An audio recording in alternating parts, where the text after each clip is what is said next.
அன்னை உன்னை எண்ணி அன்பை நெஞ்சில் வைத்து உந்தனடி வந்தேனம்மா. உன்னை அன்றி இங்கு யாருமில்லை தாயே, எல்லாமும் நீதானம்மா. அன்னை உன்னை எண்ணி அன்பை நெஞ்சில் வைத்து உந்தனடி வந்தேனம்மா. உன்னை அன்றி இங்கு யாருமில்லை தாயே, நீதானே எல்லாம் அம்மா. என் வாழ்வின் பாதை எல்லாமுமே நம்பிக்கை ஒளியின்றி இருண்டதம்மா. என் வாழ்வின் பாதை எல்லாமுமே நம்பிக்கை ஒளியின்றி இருண்டதம்மா. நிலைக்கும் வாழ்வு எனில் வரவே மகன் இயேசுவிடம் பரிந்திடம்மா. அலையில் ஆடும் கலமானேன் அம்மா, உன் தரிசனம் தருவாயே. அன்னை உன்னை எண்ணி அன்பை நெஞ்சில் வைத்து உந்தனடி வந்தேனம்மா. என்றும் இல்லை தாயே, எல்லாமும் நீதானம்மா. அன்னை உன்னை எண்ணி அன்பை நெஞ்சில் வைத்து உந்தனடி வந்தேனம்மா. உன்னை அன்றி இங்கு யாருமில்லை தாயே, எல்லாமும் நீதானம்மா. என் இனிய உறவுகளே, நாம் இன்று 10/9/24 இருக்கிறோம். நாம் இன்று முதல் வாசகம் 1 கொரிந்தியர் 6:1-11. இன்றைய தூய நற்செய்தி லூக்கா 6:12-19. நாம் இத்தனை நாட்கள் அன்னை மரியாளின் நாள் ஜெபம் தவம் தினம் நாம் தியானித்தும் வாசித்தும் அதிகமான பிரசங்கங்கள் கேட்டும் நம்முடைய மனநிலைகள் ஓரளவுக்கு பதப்பட்டிருக்கும் என்று நான் நம்புகிறேன் என்றால் நாம் அதன்படி நாம் நடக்க முயற்சி செய்வோம். நாம் கேட்பது ஒன்று நடப்பது ஒன்று இல்லாமல் இறை பணிக்காக இந்த உலகில் அன்னை மரியாள் எப்படி தன் வாழ்வை இறைவனுக்காக அர்ப்பணித்து சொற்படி என்ற வார்த்தையை முன்வைத்து வாழ்ந்து வாழ்க்கையை நாம் நினைத்து நம்முடைய நம்மளுடைய சொற்படி நடக்கக்கூடாது. ஆண்டவரே, நாங்கள் இந்த டேட்டில் எங்களுக்கு இதை பண்ணி கொடுக்கணும், இந்த டேட்டில் இது நடக்கணும், இந்த நாட்களுக்குள்ளே இது நடந்துடணும்.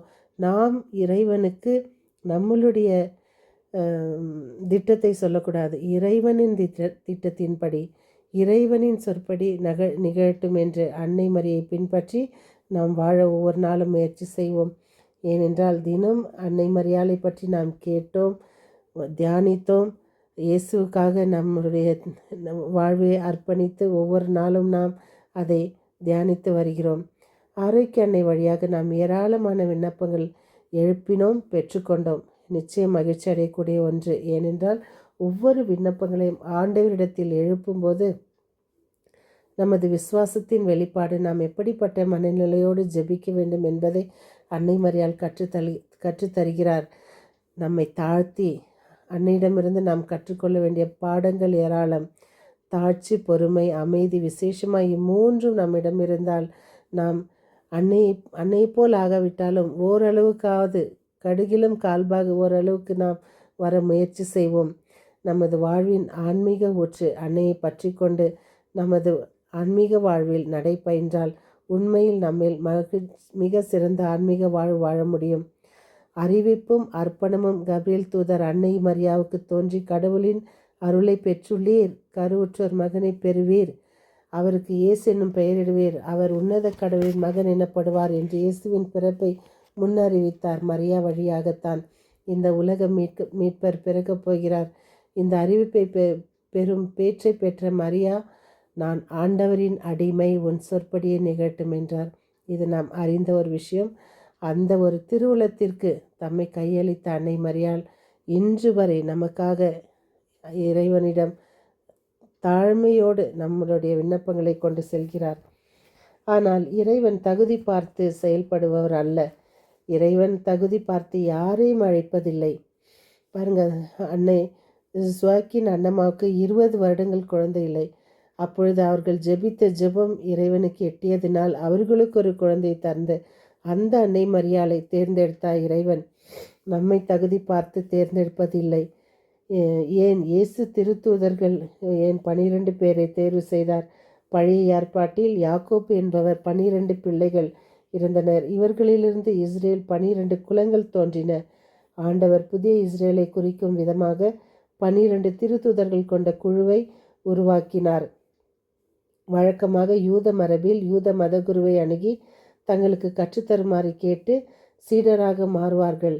இங்கே ஆண்டவர் அவர்களை தேர்ந்தெடுத்து அழைக்கிறார். ஆண்டவர் தேர்ந்தெடுத்த மனிதர்களை பார்க்கும் பொழுது அவர்கள் என்ன ஜாதி, மதம், என்ன படிப்பு, பட்டதாரிகள், எங்கு பிறந்தார்கள் என்ன என்பதை இயேசு பார்த்து தேர்வு செய்யவில்லை. அவர் தேர்வு செய்தவர்கள் எல்லாரும் அவருக்காக அனைத்தையும் விட்டுவிட்டு அவரை பின்பற்ற தயாரானார்கள். இறைவன் தகுதி பார்த்து அழைப்பதில்லை, அழைத்தவர்களை தகுதி உள்ளவராக்குகிறார். அவர் எதிர்பார்ப்பதெல்லாம் அவரோடு இருக்கவும் அவருக்காக இருப்பதும் தான். மீண்டும் சந்திக்கும் வரை உங்கள் அன்பு தோழி.